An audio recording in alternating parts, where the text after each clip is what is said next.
Venue মানকারের সঙ্গে তার 413 রানের ওপেনিং পার্টনারশিপের রেকর্ড ভাঙতে সময় লেগেছিল 52 বছর। কিংবদন্তি বাঙালি ক্রিকেটারের ডিফেন্স ভাঙতেও কালঘাম ছুটত সেই সময় নামকরা বোলারদের। অভিযোগ, সেই পঙ্কজ রায়ের বাড়ির কম্বিনেশন ভল্ট ভেঙে চুরি হয়ে গেল প্রায় 18 লক্ষ টাকার সোনার গয়না। প্রয়াত পঙ্কজ রায়ের দুই ছেলে বাড়িতে থাকেন না।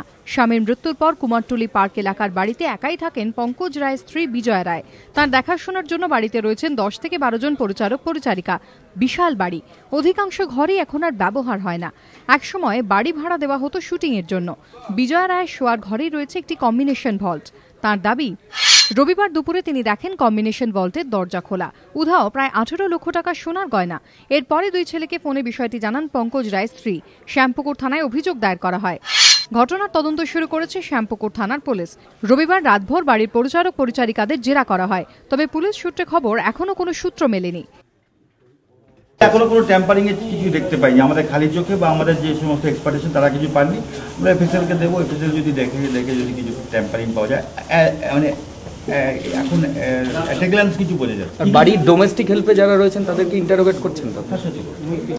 রবিবারই পঙ্কজ রায়ের বাড়িতে যায় কলকাতা পুলিশের অ্যান্টি বার্গলারি শাখা। তারাও পৃথকভাবে ঘটনার তদন্ত শুরু করেছে। ঘটনাস্থল থেকে নমুনা সংগ্রহ করেছেন ফরেনসিক বিশেষজ্ঞরা। পুলিশের প্রাথমিক অনুমান, পরিবারের ঘনিষ্ঠরাই চুরি করেছেন। তারা আগে থেকেই সিন্দুকের অবস্থান ও লকের কম্বিনেশন জানতেন। ময়ূক ঠাকুর চক্রবর্তীর রিপোর্ট, এবিপি আনন্দ।